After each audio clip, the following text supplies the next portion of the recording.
ഞാൻ ഈ ബിസിനസ് വരുന്ന ആൾക്കാരോട് എനിക്ക് പറയാൻ പറ്റുന്നത് വേറൊരിടത്ത് ഒരാളൊരു ബിസിനസ് ചെയ്യുന്നത് കണ്ടുകൊണ്ടെടുത്ത് ചാടിയിട്ട് കാര്യമില്ല. നമ്മൾ ഏത് ബിസിനസ്സിലായിട്ടോ ഇറങ്ങേണ്ടത് അതിനെക്കുറിച്ച് നമുക്ക് തറവായ ഒരു ഐഡിയ ഉണ്ടാവും. ഞാൻ ലോകത്ത് ഒത്തിരി സ്ഥലങ്ങളിൽ പോയിട്ടുണ്ട്. ലോകം കണ്ടിട്ടുള്ളതിലേക്ക് വെച്ച് ഞാൻ കണ്ടിട്ടുള്ള ഏറ്റവും സുന്ദരമായ നടം എന്ന് പറയുന്നത് എൻ്റെ അമ്പലപ്പുഴയാണ്. അതിനപ്പുറത്തോട്ട് സൗന്ദര്യമുള്ള ഒരു സ്ഥലം ഞാൻ കണ്ടിട്ടില്ല. കൂടെ നിൽക്കുന്ന ആൾക്കാരുടെ പ്രതിബദ്ധത ഉണ്ടാവണം. നമ്മുടെ സ്ഥാപനം എന്ന് പറഞ്ഞാൽ അവരുടെയും കൂടെ ആണെന്ന് തോന്നൽ നമ്മൾ അവരുണ്ടാക്കണം. എന്നാൽ മാത്രമേ ബിസിനസ് സക്സസ്ഫുൾ ആവുള്ളൂ. ബിസിനസ് എന്ന് പറഞ്ഞാൽ നോട്ട് എൻ ഈസി ജോക്ക്.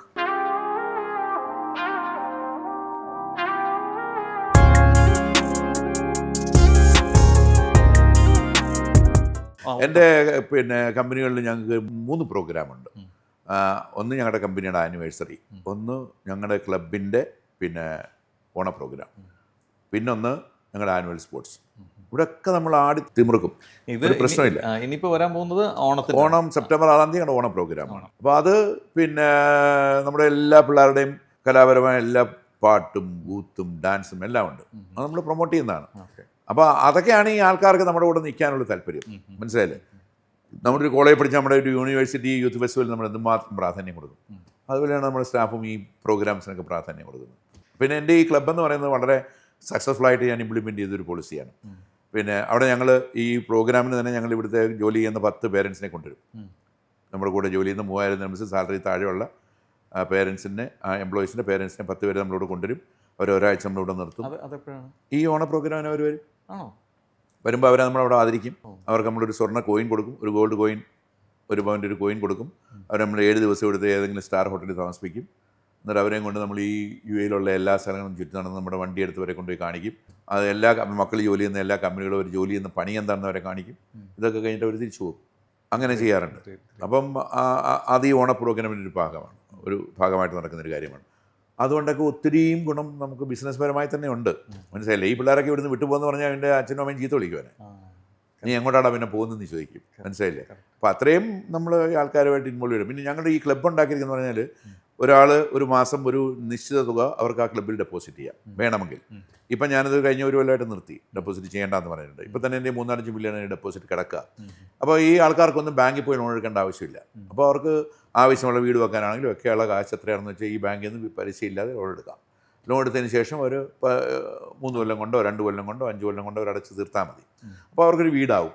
പിന്നെ ഇവിടുന്ന് ആക്സിഡൻ്റൊക്കെ പറ്റിച്ച് മരിച്ച കുട്ടികൾക്ക് മിനിമം 150,000 നമ്മൾ അവരുടെ ഇൻഷുറൻസ് കിട്ടും. പിന്നെ ഞങ്ങൾ തന്നെ ഒരു 100,000 അവർക്ക് വേറെ കൊടുക്കും. അപ്പോൾ നമ്മുടെ കൂടെ ജോലി ചെയ്യുന്നൊരു എംപ്ലോയി മരിച്ചു പോയിട്ടുണ്ടെങ്കിൽ ആ എംപ്ലോയിയെ കൊണ്ട് ആ കുടുംബത്തിന് എന്താണ് ഒരു മാസം വരുമാനം, ആ മാസം വരുമാനം അവർക്ക് ഇൻട്രസ്റ്റ് ആയിട്ട് കിട്ടത്തക്ക രീതിയിലുള്ള എമൗണ്ട് നമ്മൾ ഇവിടുന്ന് കോൺട്രിബ്യൂട്ട് ചെയ്ത് ഫിക്സഡ് ഡെപ്പോസിറ്റ് ഇട്ട് അവരുടെ ആരാണോ അടുത്ത റിലേറ്റീവ് അവരെ ഏൽപ്പിക്കും. അവരതുകൊണ്ട് ജീവിച്ചു പോകും.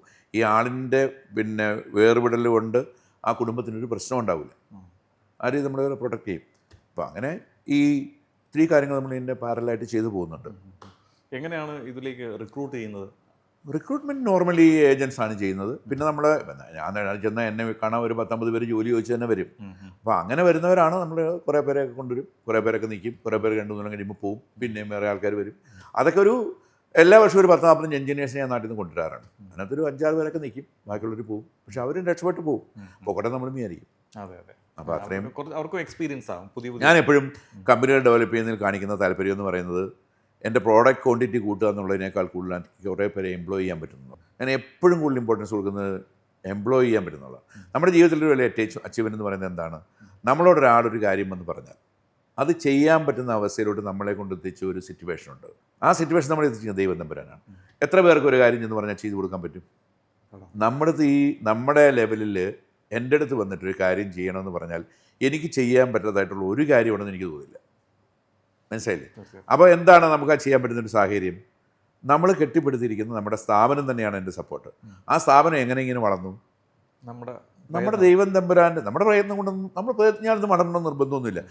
നമ്മുടെ സമയവും നമ്മുടെ ദൈവാധീനവും നമ്മുടെ കൂടെ നമ്മുടെ ഗുരുഭൂതന്മാരുടെയും മാതാപിതാക്കളുടെ ഒക്കെ പ്രാർത്ഥനയുടെ ഫലമാണ്. അത് നമ്മൾ മനസ്സിലാക്കി കഴിഞ്ഞാൽ ഈ പറയുന്ന ഒരു പ്രശ്നവും ഒരു ലെവലിലൂടെ നമ്മൾ അംഗീകരിക്കാനും പോകുന്നില്ല. ആരെങ്കിലുമൊക്കെ വന്ന് പറഞ്ഞാൽ നമുക്ക് ചെയ്യാതിരിക്കാൻ തോന്നത്തുമില്ല. അതൊരു സോഷ്യൽ കമ്മിറ്റ്മെൻ്റായിട്ട് നമ്മളതിനെ കാണണം. നമ്മൾ കുറേ കാശുണ്ടാക്കി കെട്ടിപ്പിടിച്ചിരുന്നിട്ട് ഒരു കാര്യമില്ല. അതുപോലെ തന്നെ പുതിയതായിട്ട് ബിസിനസ്സിലേക്ക് വരുന്ന ആൾക്കാരുണ്ട്, ഒരുപാട് പേര് വരുന്നുണ്ട്. അവർ ചിലർ അതിൽ സക്സസ് ആകുന്നില്ല. അവർക്ക് എന്താണ് ചേട്ടൻ കൊടുക്കാനുള്ള ഒരു ഉപദേശം? ഞാൻ ഈ ബിസിനസ് വരുന്ന ആൾക്കാരോട് എനിക്ക് പറയാൻ പറ്റുന്നത്, വേറൊരിടത്ത് ഒരാളൊരു ബിസിനസ് ചെയ്യുന്നത് കണ്ടുകൊണ്ട് എടുത്ത് ചാടിയിട്ട് കാര്യമില്ല. നമ്മൾ ഏത് ബിസിനസ്സിലായിട്ടോ ഇറങ്ങേണ്ടത് അതിനെക്കുറിച്ച് നമുക്ക് തറവായൊരു ഐഡിയ ഉണ്ടാവണം. നമ്മൾ ചെയ്ത റെസ്റ്റോറൻറ്റ് കാര്യം ആലോചിക്കുക. കുക്കിംഗ് അറിയാതെ നിങ്ങളുടെ റെസ്റ്റോറൻറ്റ് തുടങ്ങിയാൽ നിങ്ങൾ ഫെയിലുവറാണ്. കാര്യം നാളെ നിങ്ങളുടെ കുക്കിൻ്റെ കയ്യിലാണ് നിങ്ങൾ ബിസിനസ് ഇരിക്കുന്നത്. നാളത്തെ ഷെഫ് അവൻ വന്നിട്ടില്ലെങ്കിൽ അവൻ്റെ താഴെ ഇരിക്കുന്ന 2 കുക്കും അവൻ മാത്രമേ പറയുന്നത് കേൾക്കത്തുള്ളെങ്കിൽ നിങ്ങളുടെ ബിസിനസ് പോയി അല്ലേ? നേരെ മറിച്ച് അവൻ കൊണ്ട് മാറി നിൽക്കടാ എനിക്കറിയാമെന്ന് പറഞ്ഞ് നമുക്ക് കയറി നിന്ന് ചെയ്യാൻ പറ്റുകയാണെങ്കിൽ നമ്മുടെ അവിടെ ബിസിനസ്സിന് ഒരു എന്താ പറയുക, ഒരു പിന്നെ അതിനുള്ള തൻ്റെയിടം നമ്മുടെ ഉണ്ടാവും. അല്ലെങ്കിൽ അത് ഉണ്ടാവില്ല. ഇവിടെ മിക്കവാറും പറ്റുന്നത് എന്താണ്, വേറൊരാൾ എന്തെങ്കിലും ചെയ്ത് അത് സക്സസ് ആണെന്ന് കാണുമ്പം അതിനെക്കുറിച്ച് എടുത്തിയാടും. ചെയ്യരുത്.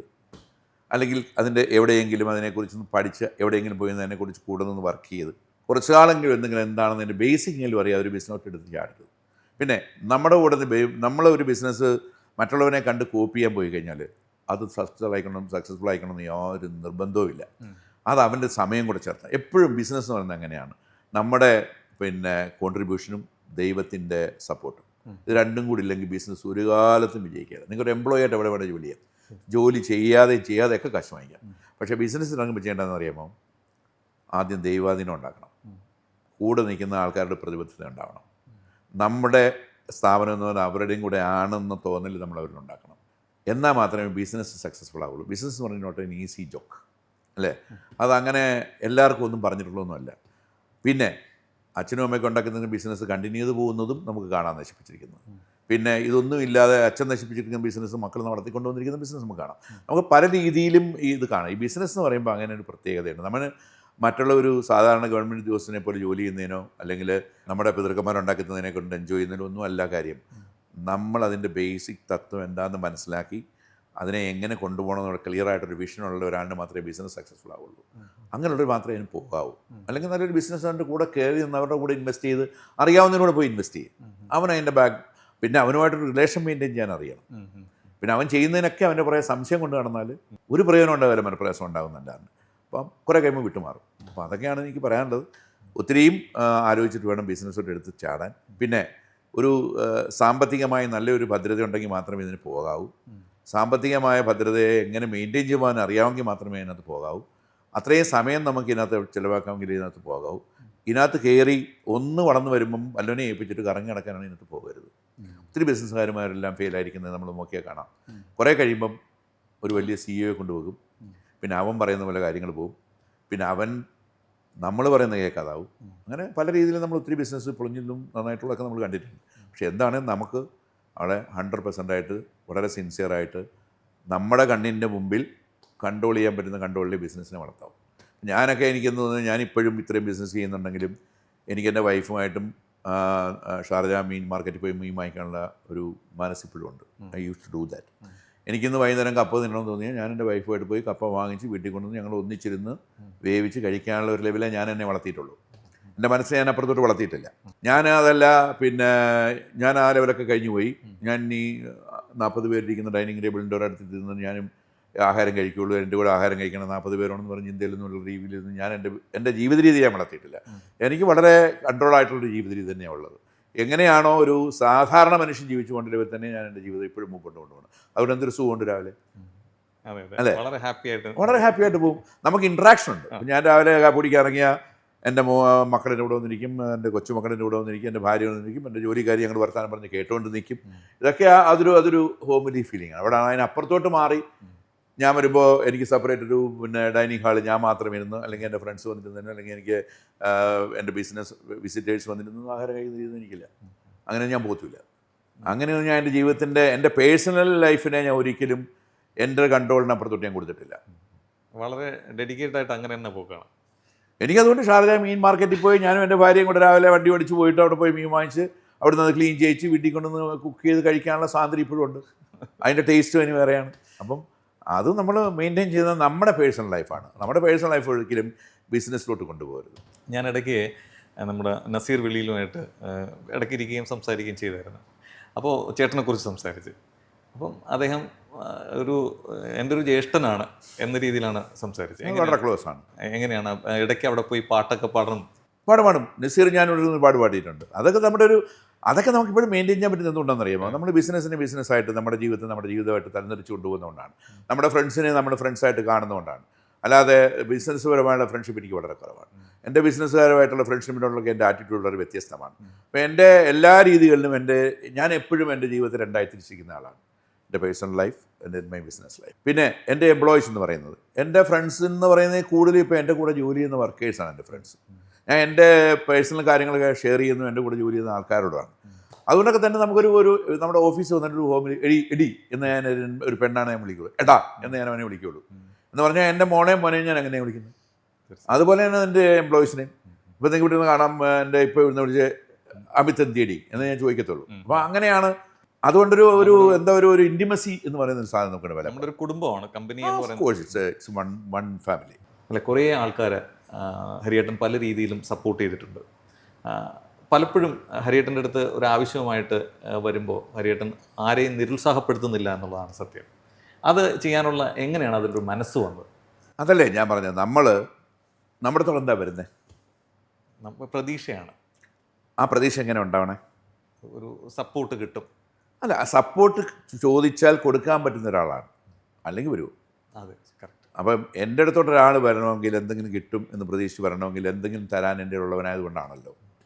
അത് നമ്മളായിട്ട് ഇല്ലാതാക്കുന്നതിന് നമ്മുടെ ഈ ദൈവം തന്നിട്ടുണ്ടെങ്കിൽ അതിൻ്റെ ഒരു ഭാഗമോ അല്ലെങ്കിൽ ഒരു സപ്പോർട്ടോ ചോദിച്ച ഒരാൾ വന്നാൽ കൊടുക്കുക എന്നുള്ളത് നമ്മുടെ ബാധ്യസ്ഥതയായിട്ട് നമ്മൾ കണ്ടാൽ മാത്രമേ നമുക്കത് ചെയ്യാൻ പറ്റത്തുള്ളൂ. അത് നമ്മളെ തോന്നിപ്പിക്കുന്ന ആരാണ്? ദൈവം തമ്പുരാനാണ്. അങ്ങനെ വിചാരിച്ചാൽ മതി. അതുപോലെ തന്നെ നമ്മുടെ ഗോപിനാഥ് മുതുകാട്, അദ്ദേഹമായിട്ട് അടുത്ത് ചേട്ടൻ. ഗോപിനാഥ് എൻ്റെ അനിയനാണ്.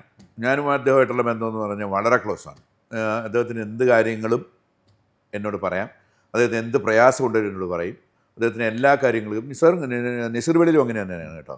എന്നെ സത്യത്തിൽ നസീർ വെളിയിലാണ് മുതുകാടിനെ പരിചയപ്പെടുത്തി തരുന്നത്. അതിനുശേഷം ഞങ്ങൾ തമ്മിലുള്ള ബന്ധം എന്ന് വളരെ സ്ട്രോങ് ആണ്. അദ്ദേഹത്തിന് എല്ലാ പ്രശ്നവും, അദ്ദേഹത്തിനെ കണ്ടമാനം സോഷ്യൽ മീഡിയയിലിട്ട് കുറേ അറ്റാക്ക് ചെയ്തിരുന്നു. അന്നൊക്കെ പുള്ളിയെ ഞാൻ പോയി പെടുന്ന നോക്കാൻ പറഞ്ഞു. സോഷ്യൽ മീഡിയയിൽ നിന്ന് നിങ്ങളെ നമുക്കൊക്കെ അറിയാം, നിങ്ങൾ എന്താണ് നമുക്കും അറിയാം. എനിക്ക് വളരെ വ്യക്തമായി അറിയുന്നൊരു വ്യക്തിത്വമാണ്. അപ്പോൾ പുള്ളിക്ക് നമ്മളൊക്കെ ഇത് വിശ്വസിക്കും. ഞാൻ പറഞ്ഞു, 1% പോലും നമ്മളൊന്നും വിശ്വസിക്കത്തില്ല. കാര്യം ഇതൊക്കെ നമ്മൾ വളർന്നു കഴിയുമ്പം, നമ്മൾ ചില ബന്ധങ്ങളിലൊക്കെ ആയി കഴിയുമ്പോൾ ഉണ്ടാകുന്ന ഒരു റിയാക്ഷൻ എന്നുള്ള അപ്പുറത്തോട്ട് നമ്മളിതൊന്നും കാണണ്ട. അതിനെ അങ്ങനെ ഇഗ്നോർ ചെയ്യാൻ പറ്റും. ടോട്ടലി നമ്മളെ അങ്ങനെ പുള്ളിയെ ബൂസ്റ്റ് ചെയ്തുകൊണ്ടിരുന്ന ആളാണ്. ഇപ്പോഴും പുള്ളിയത് പ്രോജക്റ്റിനൊക്കെ നമ്മൾ പുള്ളിയുടെ കൂടെ തന്നെയുണ്ട്. എന്ത് ഗോപിനാഥ് മുതുകാട് പറഞ്ഞാലും അതിനൊരു വ്യത്യസ്തമായ കാഴ്ചപ്പാടുണ്ട്, അതിനൊരു ക്ലിയർ ആയിട്ടുള്ളൊരു വിഷനുണ്ട്, അതിനെ എത്തിക്കാനുള്ളൊരു മാനസികമായ ധൈര്യം ആ മനുഷ്യനുണ്ട്. അങ്ങനെയുള്ള വ്യക്തികളെയൊക്കെ നമ്മുടെ കൈയുടെ വില കൊണ്ടു നടക്കുന്ന പറയുന്ന ആളാണ് ഞാൻ. അത്രയും മനസ്സുകൊണ്ട് സ്നേഹിക്കുകയും ബഹുമാനിക്കുകയും സ്നേഹിക്കുകയും ചെയ്യുന്ന ഒരാളാണ്. അതുപോലെ തന്നെ 1000-ഓളം പേര് ചേട്ടൻ്റെ കമ്പനിയിൽ വർക്ക് ചെയ്യുന്നുണ്ട്. എൻ്റെ കൂടെ ഇപ്പോൾ എല്ലാം കൂടെ 1450, 1500 പേര് ഇവിടെ ഉണ്ട്. ഇതിൽ എത്ര പേര് മലയാളികളുണ്ട്? അതിനകത്തൊരു 90% മലയാളികളാണ്. ഇപ്പോൾ അത് കുറച്ച് കുറഞ്ഞു വരുന്നുണ്ട്. മലയാളികളെ കൂടുതൽ ഇപ്പം നമുക്ക് കിട്ടാറായിട്ടുണ്ട്. ഇതിനകത്തൊരു ഈ 90% ഒരു 60% വേണ്ട നാട്ടുകാരാണ്. അത് ശരി. ആ നാട്ടുകാരോടുള്ള സ്നേഹം അത് അന്നും ഇന്നുകൊണ്ട്. നമ്മുടെ നാട് ഞാൻ പറയുന്നത്, ഞാൻ ലോകത്ത് ഒത്തിരി സ്ഥലങ്ങളിൽ പോയിട്ടുണ്ട്. ലോകം കണ്ടിട്ടുള്ളതിലേക്ക് വെച്ച് ഞാൻ കണ്ടിട്ടുള്ള ഏറ്റവും സുന്ദരമായ നടമെന്ന് പറയുന്നത് എൻ്റെ അമ്പലപ്പുഴയാണ്. അതിനപ്പുറത്തോട്ട് സൗന്ദര്യമുള്ള ഒരു സ്ഥലം ഞാൻ കണ്ടിട്ടില്ല. ഞാൻ ജീവിതത്തിലെ കണ്ടിട്ടുള്ള ഏറ്റവും വലിയ സുന്ദരി എന്ന് പറയുന്നത് എൻ്റെ അമ്മയാണ്. ഞാൻ കണ്ടിട്ടുള്ള ഏറ്റവും വലിയ പൗരുഷമുള്ളൊരു പുരുഷൻ എന്ന് പറഞ്ഞൊരു അച്ഛനാണ്. അപ്പം അതൊക്കെ നമ്മുടെ മനസ്സിൻ്റെ ഉള്ളിൽ ഒരു കാലത്തും വേറൊരാളിനോ അല്ലെങ്കിൽ വേറൊരു സ്ഥലത്തിൽ റീപ്ലേസ് ചെയ്യാൻ പറ്റാത്തൊരു സ്ഥലമാണ്. പക്ഷേ ഞാനായത് അല്ലെങ്കിൽ എന്നെ ഞാനാക്കിയത്, ഞാൻ വളർന്നത് ഞാൻ UAE വന്നുകൊണ്ടാണ്. ഞാൻ ഈ രാജ്യത്ത് വന്നതിന് അതുകൊണ്ട് ഞാൻ എപ്പോഴും പറയും, എന്നെ പെറ്റമ്മ അത് എൻ്റെ നാട്, വളർത്തമ്മ എന്ന് പറയുന്നത് സൗദി, എൻ്റെ പോറ്റമ്മ എന്ന് പറയുന്നത് UAE. ഇങ്ങനെ 3 അമ്മമാരാണ് എനിക്കുള്ളത്. അപ്പോൾ അങ്ങനെയാണ് ഞാൻ എന്നെ കൺസിഡർ ചെയ്യുന്നത്. പക്ഷേ ഞാനൊന്നും ഈ കണ്ടിട്ടൊന്നും നിനക്ക് ഒന്നും ആകത്തില്ല. ഞാൻ പറഞ്ഞില്ല, ഞാൻ എൻ്റെ കൈമുതൽ കൊണ്ട് അല്ലെങ്കിൽ എൻ്റെ അറിവ് കൊണ്ട് അല്ലെങ്കിൽ പിന്നെ എൻ്റെ മാനസികമായ ചിന്താഗതി കൊണ്ട് ഒരിക്കലും ഞാൻ ഈ ലെവലിലെത്തത്തില്ല. ഞാൻ UAE വന്നില്ല. ലോകത്ത് എവിടെ പോയാലും ഞാൻ എത്തത്തില്ല. അതാണ് ഈ രാജ്യം ഇതുപോലുള്ള നമ്മളെ കണക്കുള്ള ആൾക്കാർക്ക് കൊടുക്കുന്നൊരു സപ്പോർട്ട്. ഈ സപ്പോർട്ട് എവിടെ കിട്ടും? ഇത്രയും ഒരു ഫ്രീഡം, വർക്ക് ചെയ്യാനുള്ളൊരു ഫ്രീഡം, ഇത്രയും വലിയൊരു സാമ്പത്തിക ചട്ടക്കൂട്, ഇത്രയും വലിയ ഫൈനാൻസ് ചെയ്യാൻ പറ്റുന്ന ബാങ്കുകൾ. ഇപ്പോൾ എൻ്റെയൊക്കെ ഇൻവെസ്റ്റ്മെൻറ്റ് ബില്യൺസാണ്. അല്ല നമ്മുടെ പൈസയാണോ? അല്ല. പക്ഷേ എനിക്കങ്ങനെ ഒരു ടേം ലോണൊന്നുമില്ല. But I'm using lot of working capital. അപ്പോൾ ഇതൊക്കെ നമ്മൾ സ്വപ്നത്തിൽ വിചാരിച്ചാൽ എന്തായാലും പറയുക, നമ്മളൊന്നും ജീവിതത്തിൽ അങ്ങനെയൊന്നും ചിന്തിച്ചിട്ടേയില്ല. എങ്ങനെയൊക്കെയോ നമ്മളിങ്ങനെ ആയി. അതിന് 100% എടുക്കുന്ന ദൈവത്തിനും ഈ രാജ്യത്തിനൊക്കെ തന്നെ പോകും. ഈ രാജ്യത്തിൻ്റെ സപ്പോർട്ട് ഒരിക്കലും മാറ്റി നിർത്താൻ പറ്റില്ല. കാരണം ഈ രാജ്യം ഇല്ലെങ്കിൽ ആരും മാറില്ല, നോ ഡൗട്ട് അബൌട്ട് ഇറ്റ്. എനിക്കൊന്നും ഒരു കാലത്തും ഇങ്ങനെ ഒരു ഇൻഡസ്ട്രിയൽ ലെവലിൽ ഇതുപോലെ ഡെവലപ്മെൻ്റ് ഒന്നും ലോകത്ത് എവിടെ പോലും ആകാൻ പറ്റില്ല. ഇന്ന് ഞാൻ ലോകത്ത് അറിയപ്പെടുന്ന എൻ്റെ ബിസിനസ്സിൽ ഞാൻ ലോകത്ത് എവിടെ ചെന്നാലും എൻ്റെ പേര് പറഞ്ഞ ആൾക്കാർക്ക് അറിയാം. പക്ഷേ എന്തുകൊണ്ട് അങ്ങനെ ആയി? UAE ആ ചുറ്റുപാടുകളാണ് നമ്മളെ വളർത്തുന്നത്. നമ്പർ 1 UAE ഇപ്പോഴത്തെ ഈ ഇൻഡസ്ട്രിയിലെ നമ്പർ 1 ചേട്ടൻ്റെ കമ്പനി തന്നെയാണല്ലോ. അതെ, അതെനിക്കിപ്പോൾ എന്താ പറയുക, ധൈര്യപൂർവ്വം പറയാം, ഇന്ന് എൻ്റെ ഇൻഡസ്ട്രിയിൽ എനിക്ക് മേളിലൊരു ഞാൻ വെച്ചിട്ടില്ല, പറയാൻ പറ്റും.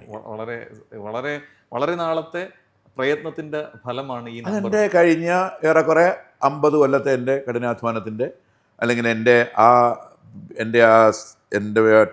എന്താ പറയുക, എൻ്റെ ഒരു പ്രോഡക്റ്റിനുള്ള എൻ്റെ അമിതമായ സ്നേഹം. അതുകൊണ്ട് തന്നെയാണ് ഞാൻ എൻ്റെ ജീവിതം കൊടുത്ത ഒരു പ്രോഡക്റ്റാണ് അലുമിനിയം. അപ്പം അതിൻ്റെ മേളിലോട്ട് ഇനിയിപ്പം ഈ മിഡിൽ ഈസ്റ്റൊന്നും ആരും എൻ്റെ മേളിൽ നിൽപ്പില്ല. ഒരുപാട് സന്തോഷം ചേട്ടന് ഈ സമയമില്ലാത്ത സമയത്ത് വേറൊരു യാത്രയിൽ നിന്ന് ഡൈവേർട്ട് ചെയ്ത് നമ്മൾ ഒന്നാണ് ഇങ്ങനെ ഒരു സംസാരം നടക്കുന്നത്. അപ്പം ഒരുപാട് സന്തോഷം. വീണ്ടും നമുക്ക് സമയമുള്ളപ്പോൾ ഇതുപോലെ ഇരിക്കാം. നന്ദി. തീർച്ചയായിട്ടും.